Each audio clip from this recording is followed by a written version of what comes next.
YouTube, what's up? What's up? What's up? All right, Arnado's thoughts, man. By the way, keep on subscribing, keep on liking these videos because it does go far, okay? But anyways, really, just a reaction to the whole.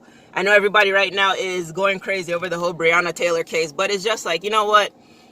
As black people in America, we have to do more for ourselves. I feel like that's the biggest problem right now, is that we are too busy depending on this voting or this politician or this or that, whoever, to come do the thing for us. This is like messing me. All right, but whatever. We're like too busy waiting for someone to sign some law to come save our butts. But like in reality, man, if at this point we don't realize that it's up to us to do something for ourselves, we're wasting our time. And we have to do more than stand in the streets. We have to do more than cry and throw little temper tantrums every time the shit doesn't go our way. Because it's always not going to go our way. It's never going to go our way. America has shown you that time and time again. Police have shown you that time and time again. They're not messing around. Like, they mean business. Hence how they prove it to you every day when they show you these cops getting off. Now, Breonna Taylor, everybody's in the streets crying and hollering and protesting. But it's a peaceful protest. Standing around protesting, talking about no justice, no peace, we're bluffing. Because guess what? America goes to sleep every night very peacefully. So it's like, at this point, we need to quit barking. And if we're not going to bite, we need to shut the fuck up and go home. Like, I hate to say it like that because I don't want to sound so like always talking down on what I guess black people are trying to do in this country. But that's just the reality of it. Nobody respects a barking mother sucker. Nobody does. Like, if you're going to do something, bite then. And America at this point is so convinced that all we do is bluff.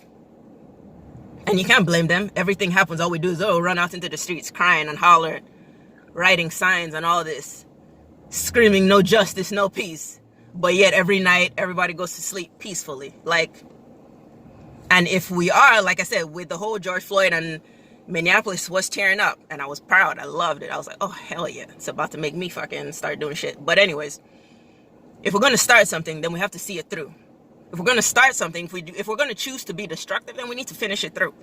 You can't just go destroy one or two buildings and then go home. Like, okay, America's just going to build it up, put cardboard over the glasses that got broken up, and then boom, done, moving on.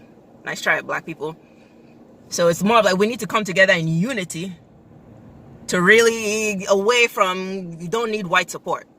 You really don't. Like, this is something that we have to do for ourselves. Breonna Taylor is one of many. This is America's history. Breonna Taylor is not the first black woman to get killed by police for no reason.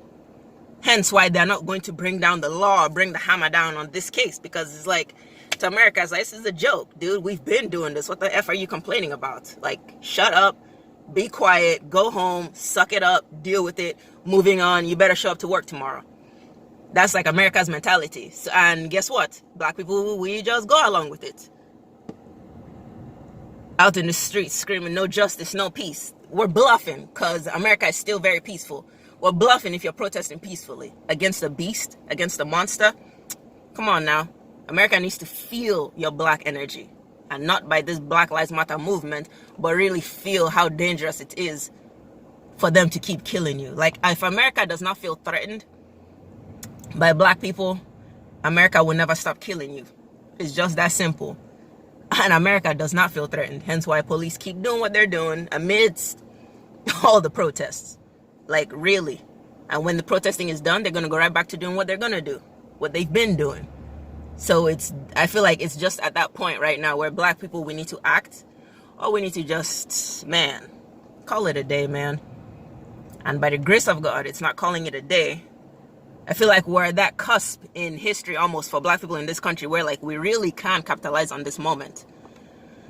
But we need to dig deep and find that inner godly strength to do what we know we want to. We feel it, but just being real, man. America is, that police fear is very deep ingrained in us because we know what happens. Like, no, we're not going to get too dangerous because, hey, police will arrest you or police will kill you. So that fear does loom.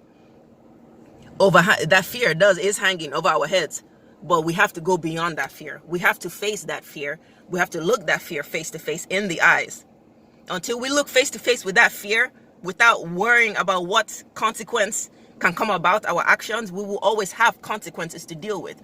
Until you look that fear through police and this government intimidation, until you look them eye to eye, you will always be dealing with, like, you will never overcome this phase. The only way you're going to get over this, the only way we are going to get over this is by acting and by facing the intimidation and not backing down, because there is more of us.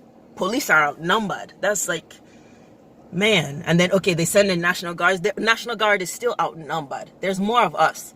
So we need to capitalize on that and not stop and quit barking. Stop barking. We need to start biting, like for real.